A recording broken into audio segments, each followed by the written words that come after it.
saaxiibayaal soo dhawaada warbixintan waxaan ku eegi doonaa xaaladda ninka u suurtagelinaya inuu si fiican u qanciyo xaaskiisa.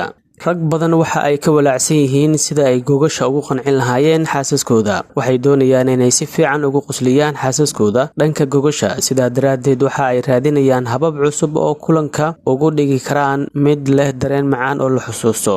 haddaba tallaabooyinka aan halkan idinkugu soo gudbin doono ayaa ka dhigaya nin ku fiican kulanka gogasha oo si wacan u qanciya xaaskiisa. erayo macaan ku xidhxidho.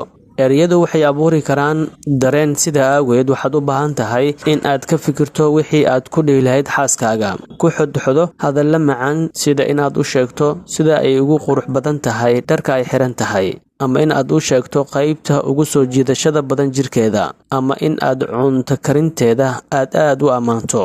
u sheeg sida aad ugu waalan tahay jaceylkeeda, islamarkaana aad jeceshahay markasta in aad laabtaada geliso. jimicsi samee si aad u wanaajiso caafimaadkaaga galmada la xiriira. waxaa jira noocyo badan oo jimicsiga ka mid ah oo kordhin kara rabitaankaada galmada.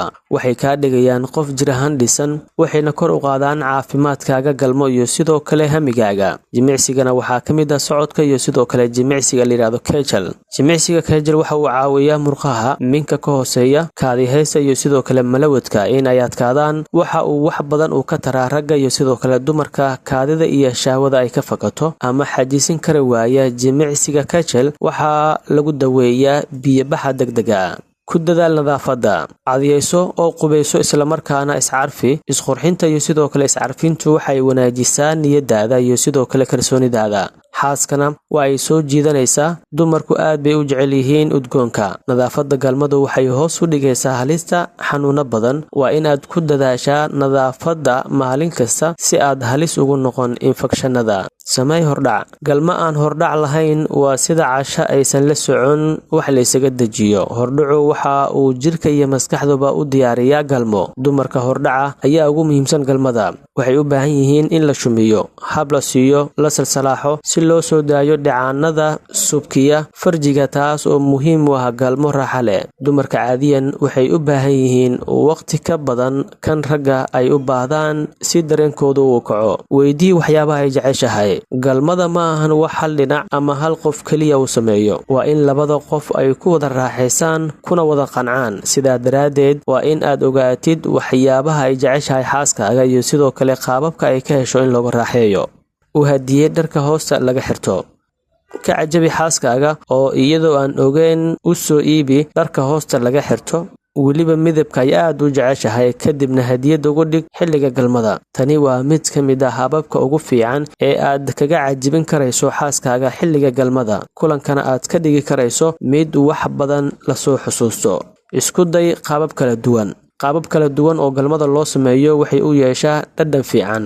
haddii aad hal qaab oo keliya aad u samayn jirtay galmada, hadda kadib tijaabi qaabab kale. waxaa jira qaabab badan oo kordhiya raaxada galmada. ku dadaal in qaababka aad u samaynayso ay ku faraxsan tahay xaaskaaga. sidoo kalena isku day in mararka qaar aad galmada ku samaysaan meelo ka baxsan qolka jiifka oo munaasab ah, sida qolka fadhiga haddii aad keligiin tihiin. dheeree galmada. si aad uga hortagto biyo-baxa degdega ah, marka aad dareento in biyaha ay ka imaan rabaan, jooji galmada kadibna dib u bilow. tani waa farsamo lagu daahin karo biyo-baxa degdega ah. markii aad doontana aad biyo-baxayso, tani waxa ay kaa dhigaysaa nin ku fiican kulanka gogosha. xaaskaaguna way kugu jeclaan doontaa arrintan. waxaa jira 10 waxyaabood oo muhiim u ah inuu sameeyo ninka. sida caadada ah, habeenka koowaad ee arooska waa uu ka duwan yahay habeenada kale, waayo waxaa isku cusub lamaanayaasha isguursaday. khaasatan gabadha caruusada ah waxay dareentaa baqdan iyo sidoo kale yaxyax tiro badan, walwal saa'ida, waxaana sidoo kale ka bata xishoodka. ninka waa in uu la socdaa dareenka xaaskiisa cusub, noloshuna ay ku cusub tahay. isku day in aad dareensiiso in aysan baqin, garabkeedana aad joogto, wehel iyo lamaanana aad u tahay. waxyaabaha ugu badan ee gabadha cabsida ku abuuraya waxaa ka mid ah waxay arkaysaa ummad badan.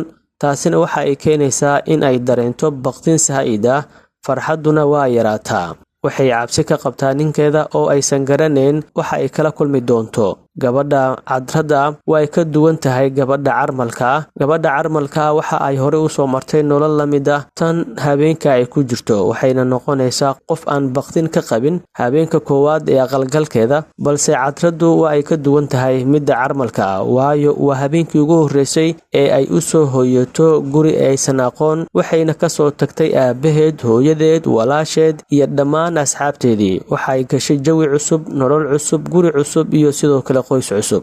talooyinka iyo nasiixooyinka ku socda ninka caruuska ah iyo sida uu u dhaqmi lahaa habeenka koowaad ee aqalgalka. Marka aad la kulmaysid caruusadaada ama aad xudxudanaysid, marka hore akhri bisinka, u dhool cadeey oo u qosol, mar walibana dhiirigelin ayay kaaga baahan tahay. Xishoodka gabadhu waxaa inta badan dhacda in gabadhu ay aad u xishooto iyadoo ka cabsi qabta xaaladda cusub ee markaas ay gashay iyo sidoo kale ninka ay u hoyanayso. Xaaska kolka loo soo gudbiyo guriga waxa ay dareentaa murugo saa'ida, waayo waxay ka cabsi qabtaa wejiyada badan ee isheeda ay qabanayso iyo sidoo kale ninkeeda oo markaasi ku cusub. La soco in caruusadu waxay u baahan tahay habeenkaasi ay tahay naxariis iyo xasilooni aad adigu siiso.